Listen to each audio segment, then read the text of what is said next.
Hi again, everyone. Pleasure to be here with Lucy. Me too. Thank you so much for taking the time. This Thanks is an for honor. having me. No, thanks for having me, Lee. This is awesome. And we're on the next big thing stage. And we're on the next big thing stage, so hopefully Yeah? some of you will take away some ideas for the next big thing. All right. I've got some words here on one of my cards that I normally would not put together.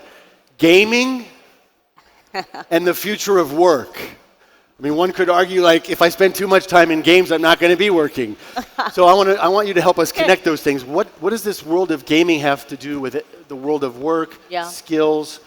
What's the connection? And you know, can it be disrupted by AI? And how can it be future-proofed? And the role of AI, right? Yeah. So, I mean, if we look at games, what is it that we're learning when we're playing? Adaptation, continuous adaptation. Creativity, cooperation, strategic cooperation. These are things that are uniquely human that AI cannot replicate. When you play games, you're pivoting and you're thinking so fast in real time. AI doesn't have that sort of capability, right? So what is also amazing about games is that it's deep storytelling, and that goes to the heart of what makes us human. Absolutely. And that's how we future-proof ourselves, right, from anything related to AI. AI does not know how to make a fun game. It doesn't know how to emote, right? And I don't know how many of you are gamers out there. I don't know if any of you have heard of a game. Woo! Gamers? I love that. Okay, I don't know if any of you have played a game called Stray. And Stray, if you haven't, play it. Okay, and Stray is, and I want to use a tangible example, and why this particular game, it's a few years old, but it has staying power because essentially it's a cat, based on the name, it's a cat going through a cyberpunk world, and it is incredible. When the players finish playing it, it's a narrative game, you feel hope, you feel isolation, and there is a final ending, and everyone that plays this game, and when it ends, they don't want it to end. That cannot be recreated by AI. So what I hear is lots of skills that are very innately human skills. We have the chance to develop through the right times of games. Absolutely, and only humans know what another human wants to experience. And so if we develop those skills within the environment of games, I mean, you've talked in many things where I've seen you talking about, though, that these lead to careers as well. Absolutely. I mean, tell us a little bit about the relationship between gaming or working in the gaming sector and career pathways. No, I love it. So in my book, one of the reasons, so the book is made up of collaborative authors, and I want you to read each chapter. There's like 34 of them. But I want you to read their bio at the end. And in the bios, you get everyone that has a PhD in geography that was hired by Microsoft, and you're like, how did this person get hired by Microsoft? And why, what is her unique skill set? She knows geography, right? And what do you do in games? You build worlds. So she helps, like when she was hired, all of a sudden everyone that was building games went to her because they wanted to know the difference when they were doing geographic landscapes. Oh, they want to replicate the real world as best as possible. They don't want to get it right. They don't want to get this nation's flag wrong, that nation mixed up with another nation's flag.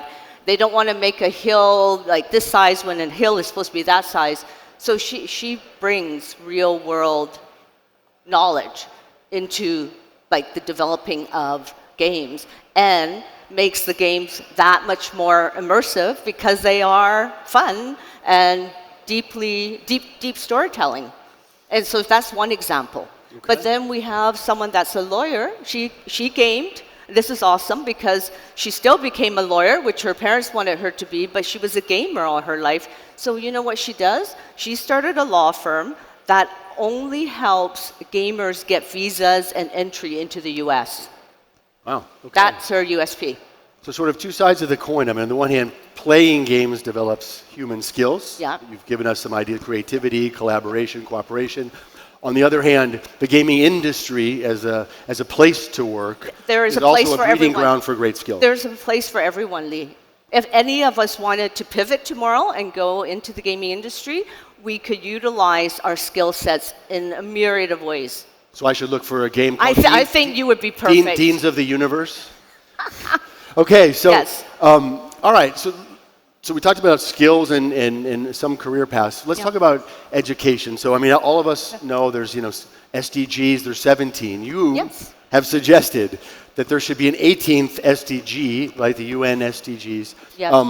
which is education, AI education, that Yes. is actually at the level of a humanitarian issue worthy of an SDG. Right. Big claim. Yes. Share with us Okay. what that's about. And so there has been a global movement to have an SDG 18 focused on AI for humanity. Okay? And that whole reason is to make sure that AI compliance, AI ethics, that as we have more and more advanced technology, that the focus is on good for the globe versus a bigger bridge to disparity, right? This is one thing we worry about, Yeah. right? Leaving others behind, but we want advanced technology to be for the betterment of the globe.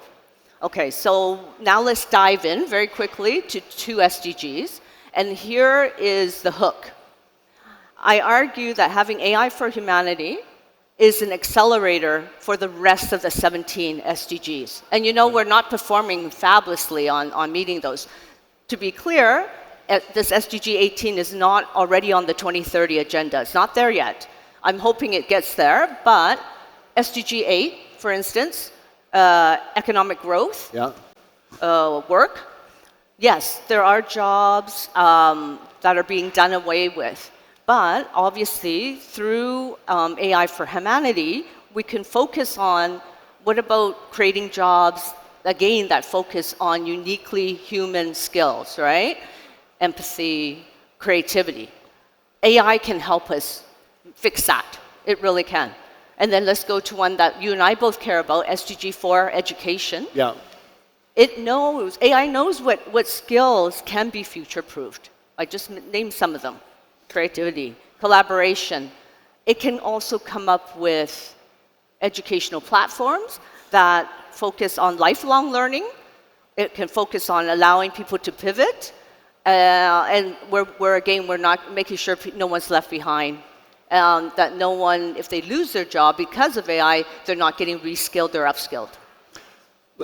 What you're saying made me think of a question, which is if we go back to like the dot-com era, right? Yes. Which I was part of. I was Yes. doing startups during dot-com. You were doing as well. I mean, we used to talk about the internet when it first came out, and this is a while ago. Yeah. It was going to democratize everything. Lots of like hope and optimism around it. And then, here we are with Amazon, Alibaba, Walmart in the U.S. with their share of retail is crazy, right? So you could argue like it's given us massive access to information, but it hasn't democratized a lot of things. So I'm wondering, when we think about AI in education, I mean, it's going to give many people in the world access to quality, let's say, teaching and content that they may never have had before. But on this idea of AI, is it going to democratize education? Yeah, no, okay. I mean, just a guess. None of us know. No, and we don't know. 100%, we don't know. But what I do see with education is that, again, what's fabulous is that we need to focus on making sure that we continue to pivot, that we become lifelong learners, that we don't stop this. We have a situation right now where I think it's broken, where we're siloed. Our education's too siloed, and then we just have a job that fits into a box. The world can't continue like that anymore. We need public and private sectors involved to normalize continuous, lifelong education. And again, AI can help us do that. We just, as human beings, need to accept, at one point we used to say we would have 7 careers in our lives. Maybe it's 14, right? But in order to have 14, we need to have the right skill sets. And again, educational platforms with AI can help us get there. Let's drill a little bit on skills. So I'm the dean of a business school, and I hang out with a lot of other deans of global business, top business schools. And I mean, what we routinely hear from companies when we say, look, how can we serve you better? How can we train the graduates, mold graduates that would serve you better? What could we do better? And one of the most common answers that we get is they say soft skills. We need better soft skills. We need people that graduate that we can put at work and who have this ability to make stuff happen at work. And so soft skills. I hate the term soft skills, by the way, because they're the hardest for us to teach, and I think they're actually the hardest to learn. So there's nothing soft about them. They're hard. But I mean, you have some ideas about the relationship between gaming, AI, soft skills. Sure. Okay. Go there for us. Let's talk about from maybe some advice to recruiters in one bucket, and then advice to students in one bucket. Okay. So first of all, recruiters need to stop calling them soft skills. They are what makes us uniquely human, right? The ability to have emotional intelligence, to understand what it is to play in a team setting, to lead as a team leader, and to know how to motivate people. These are things that make us uniquely human. So I think for recruiters, I would say take a look at your talent pipeline and really think interdisciplinary. And I think you agree with that. IE is all about that. Yeah, well, we just launched a College of Interdisciplinary Studies. Oh, did you? Yes, we did. Okay, all right. Nobody paid me to even say that. That's pretty. I really am a believer of interdisciplinary skills. So as a recruiter, hire from philosophy, hire from art, and make sure you knit corporations together with all these different skill sets. Also, when you're looking at leadership training, I think that really needs to be re-looked at, because don't reward because people are really able to finish a task and they know the hard skills. Really look at rewarding and teaching for the so-called soft skills. Now, for the students, I would say, and again, I would say this even if I was not at South Summit, I would say go out there beyond your degree.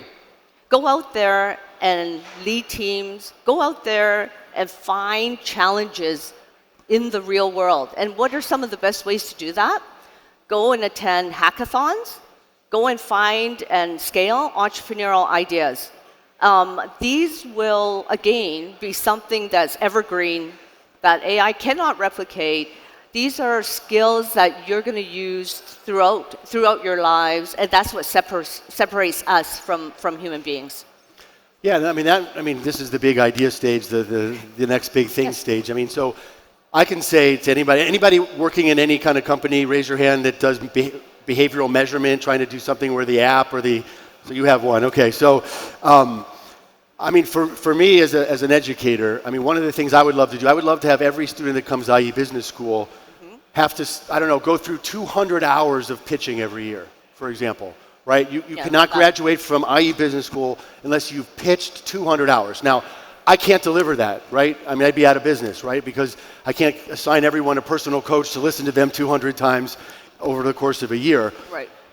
But what made me think about this is gaming. I mean, what would cut the Gordian knot is some kind of app, tool, whatever, that's better than the ones we have today. No, I love that idea. That would bring AI into it, and so then our students can sell, Yes. do venture pitches, do whatever they want, public speaking, Yes. and get tons of feedback. Could that be a game, and is there a relationship to gaming? It totally is. Actually, that could totally be gamified. I think Lee's just given someone a great business idea if it isn't already out there. Let me give you another one. I just actually heard from a female founder at a UBS pitching event, and she's come up with, okay, so anyone that invests in startups, you know that so much depends on the founder, right? The founder can have so many issues going on that you don't know about, and it can surface like a year later, 2 years later. It could be family issues, lots of things. This founder has come up with something that essentially can be put into the due diligence process. It's called founder operating conditions. And it's a focus on really mental health in a way. Oh, okay. And so it probably, so AI comes out with questions, but it's the human beings, it's the GPs that look at the answers and are like, oh, maybe, oh, I can see that they might be rocky here. So actually, maybe we can coach her up, right? We know this might be impending. It might catch us out year 2. Then maybe what we can do is make sure that we help her, and make, then therefore, from a very selfish perspective, from an investor perspective, make sure then that that company succeeds and that there's no founder risk. It lessens founder risk. I love it. Yeah, and I really love this idea of those gaming, because I mean, there are apps that you can put your speech that you've done somewhere Yeah. into an app, and it analyzes your speech if you've recorded it, and it's okay, it's pretty good. Yeah. But I mean, gaming brings something different, which is because gaming brings the context and the environment and the simulation of the real world that you get to practice in, which these other things do not, right? Yes.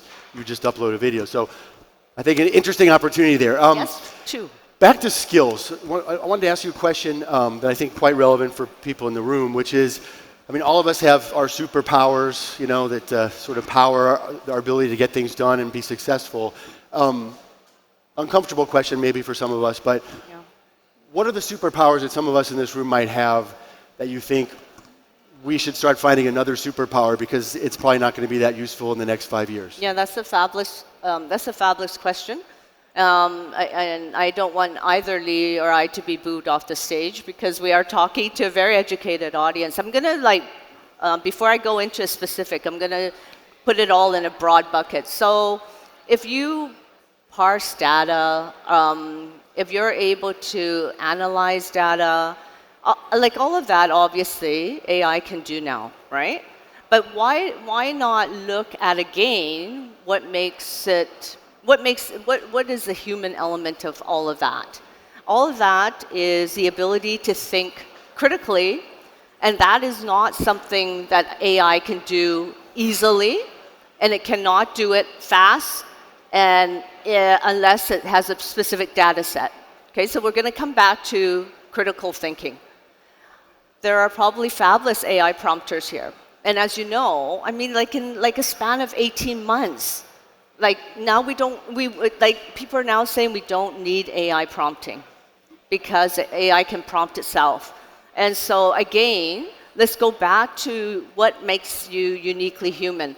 I bring in interdisciplinary skills, right? So bring in your knowledge and make sure you have a broad skill set, right? Bring in your knowledge of accounting, finance, law, and be the person that makes sense of what's going on in the world with AI. Be the person that's the critical thinker, right?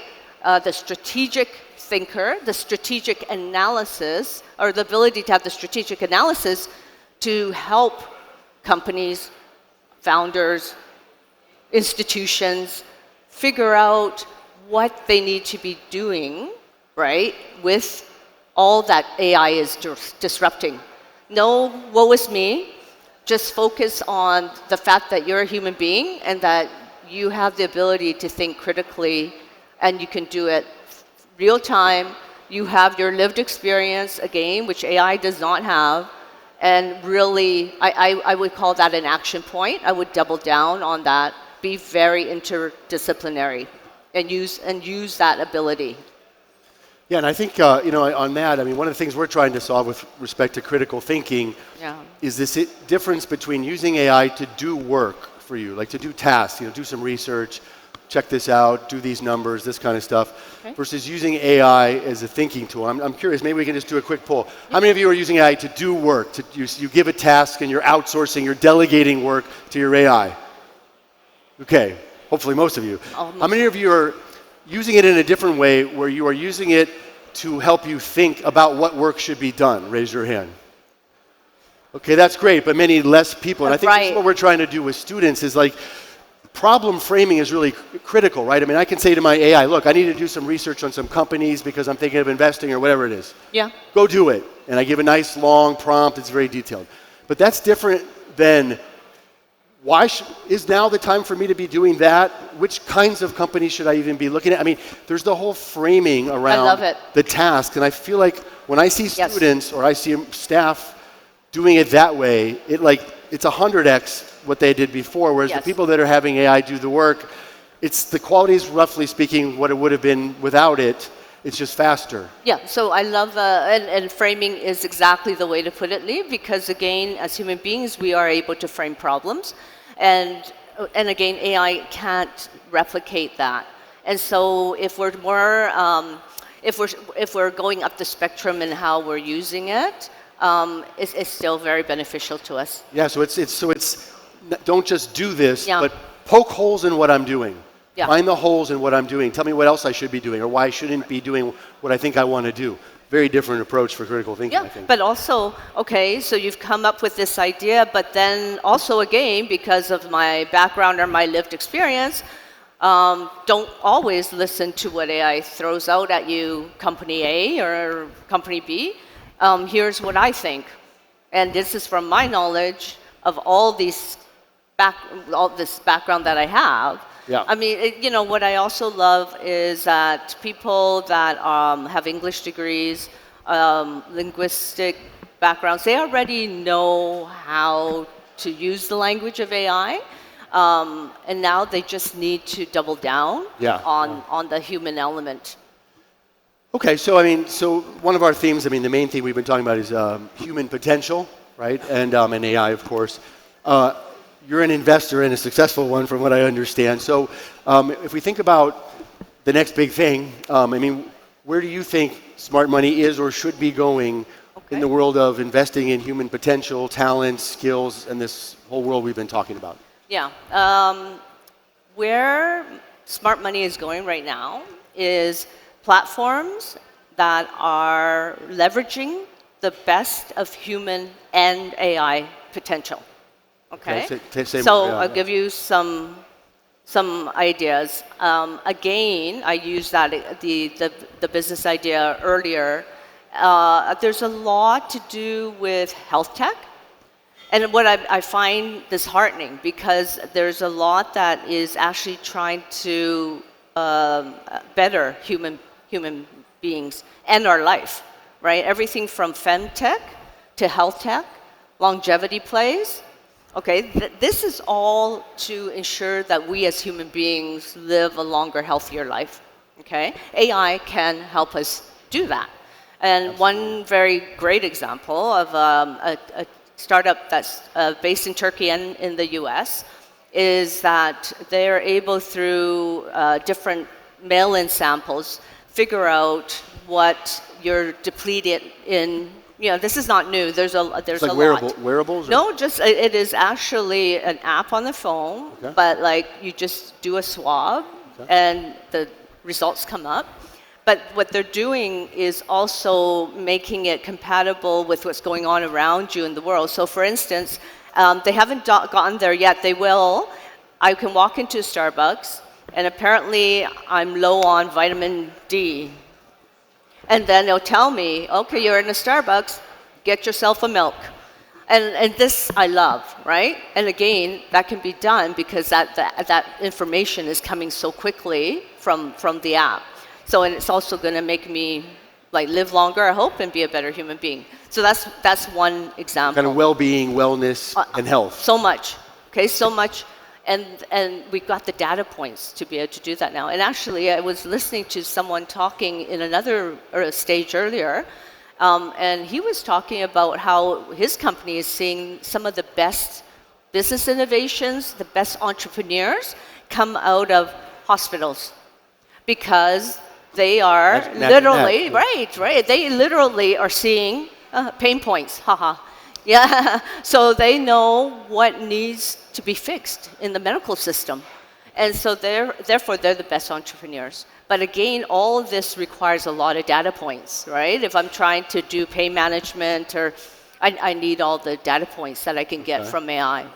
So healthcare, Healthcare, longevity, what makes us live longer, live better lives. Femtech is another whole sector, which is really important for female longevity and health also. Yeah. Yeah. And just to build on that, what I'm shocked that I have not seen in any kind of interesting form is that nobody's built a nudging, a reminding system that is really good. And I don't know what the obstacles are, but I mean, that to me is, because humans have habits. It's very hard to break habits. It's a whole system in your brain that I studied when I did my PhD. But I mean, one of the most important things to break habits is to have triggers, you know, and we just are not capable of reminding ourselves constantly of all these little things that we think we want to do, Right. especially related to health behaviors, what we eat, et cetera, you know, exercise, getting up, stretching, et cetera. And I'm surprised that we haven't gotten to the point where I have this perfect intelligent assistant that makes me do the things I want to do. No, I love what you're saying. There's like standalone systems, like, you know, I've just been kind of hunched over, just like that you could wearable, right? That won't give you an electric shock, but it's kind of like that, right? So you're supposed to make sure you sit up, but it's not all integrated. It's piecemeal. So yeah, we need more sophisticated systems like that also. Yeah. But can I talk about mental health also? Yeah. I mean, that's please. really, that's a really important area, and I guess it's something that's normalized in conversation now. So therefore, as startups, there is a big focus, and I'm glad there's a big focus on how do we live better lives, and how do we make sure that people that need the help get the help. And I use the founder example. I love that focus was on founder mental health. Okay, last question. So, I mean, I'm always impatient. I mean, I think the world doesn't move as fast as I would like. Governments are probably not the best example of speed and agility. Some, but not all. Companies are probably the fastest. Educational institutions are relatively slow. Not us, but others. When we think about obstacles to change with respect to human potential, I mean, what are the biggest? What's like one or two of the biggest changes or obstacles that you want to see come down that you think would really allow us, the world, to unlock human potential at a new scale? Yeah. No, I honestly feel we need to rewrite the playbook on lifelong learning. It is broken right now, unfortunately, not IE, but where you have siloed education and it's a one-off, and then you have a job, and that's like in a contained department or container. I think we need to be really open as a society, and I already opened, I think, with this fact. We really need to ensure that society, which includes government, private sector, public sector, is okay with us pivoting, upskilling, reskilling, and that's normalized. That's just part of who we are as human beings. We don't just go to school one-off. We are learning throughout our lives, and it's accepted. It is accepted. Well, the time has gone fast, and the time has reached its end. Will you please join me in giving a giant applause, Lucy Chow? Thank you so much for being here. Thank you so much.